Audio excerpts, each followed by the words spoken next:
आज का दिन गुरुवार 3 जुलाई 2025 है। आज का बाजार विश्लेषण ब्रेकआउट स्टॉक्स। हमारे विशेष बाजार विश्लेषण सेगमेंट में आपका स्वागत है। आज हम ब्रेकआउट स्टॉक्स की अवधारणा में गहराई से उतरेंगे। वे छिपे हुए रत्न जो ऊपर की ओर गति के मजबूत संकेत दिखा रहे हैं।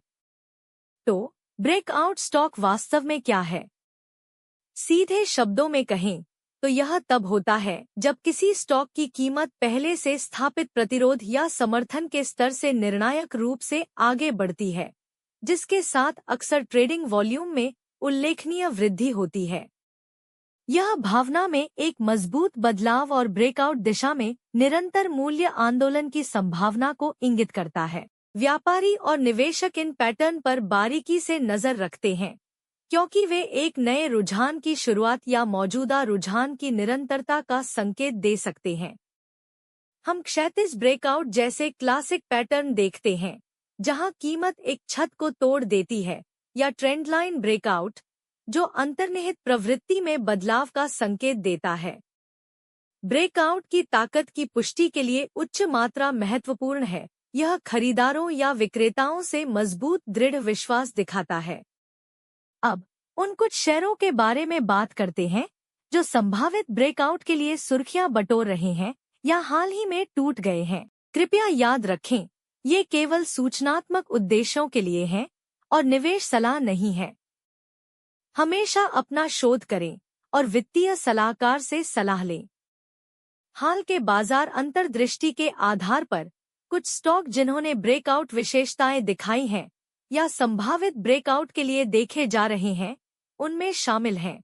ब्लू स्टार कथित तौर पर मजबूत वॉल्यूम के साथ एक निर्णायक रेंज ब्रेकआउट दिखा रहा है, संभावित रूप से एक उल्टा हेड एंड शोल्डर पैटर्न बना रहा है। सीएससी अपनी 52 सप्ताह की उच्च के पास एक साफ रेंज ब्रेकआउट दर्ज किया है, जो एक मजबूत आरएसआई द्वारा समर्थित है। टीटागढ़ रेल सिस्टम्स दैनिक और साप्ताहिक समय सीमा में कई ब्रेकआउट देखे गए हैं। साथ ही एक नया 6 महीने का ट्रेंड लाइन ब्रेकआउट भी हुआ है। आईसीआईसीआई प्रूडेंशियल लाइफ इंश्योरेंस एक ढलान वाली ट्रेंड लाइन से एक तेजी का ब्रेकआउट प्रदर्शित कर रहा है, अपने 200 डीएमए को पुनः प्राप्त कर रहा है। ये स्टॉक मजबूत गति और निवेशकों की बढ़ती रुचि के संकेत दे रहे हैं। हालांकि यह समझना महत्वपूर्ण है कि ब्रेकआउट कभी-कभी झूठे भी हो सकते हैं, इसलिए उचित जोखिम प्रबंधन और आगे का विश्लेषण महत्वपूर्ण है। ब्रेकआउट अवसरों की तलाश करते समय इन प्रमुख कारकों पर विचार करें। वॉल्यूम पुष्टिकरण। एक वास्तविक ब्रेकआउट आमतौर पर ट्रेडिंग वॉल्यूम में महत्वपूर्ण वृद्धि के साथ होता है। तकनीकी संकेतक, moving average, MA, relative strength index, RSI और एमएसीडी जैसे उपकरण ब्रेकआउट की ताकत और दिशा की पुष्टि करने में मदद कर सकते हैं।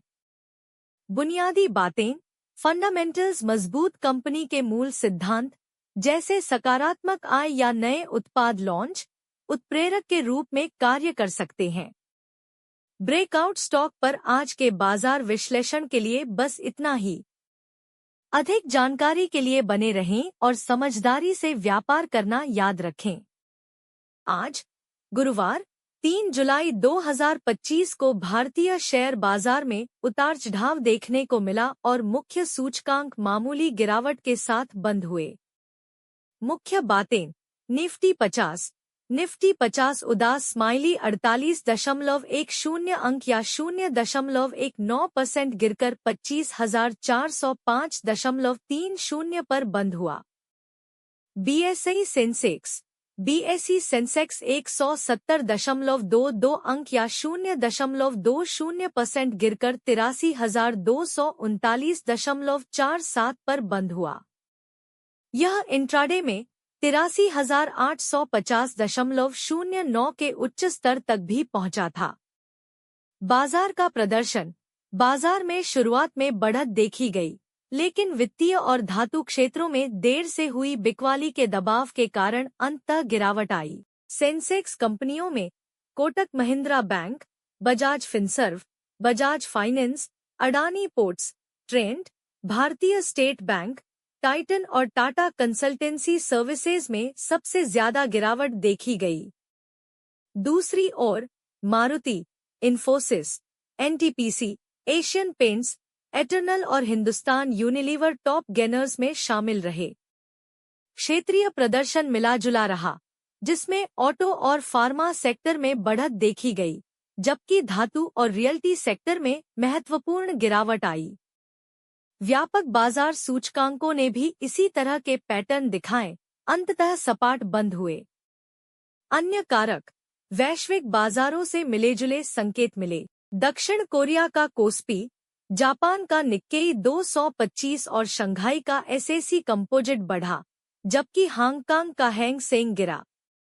भारत के सेवा क्षेत्र ने जून में 10 महीने का उच्चतम स्तर हासिल किया, जो मजबूत अंतर्राष्ट्रीय बिक्री वृद्धि और बढ़े हुए रोजगार से समर्थित था। विदेशी संस्थागत निवेशक एफआईआईज बुधवार को इक्विटी में 1561.62 करोड़ रुपए के शुद्ध विक्रेता रहे।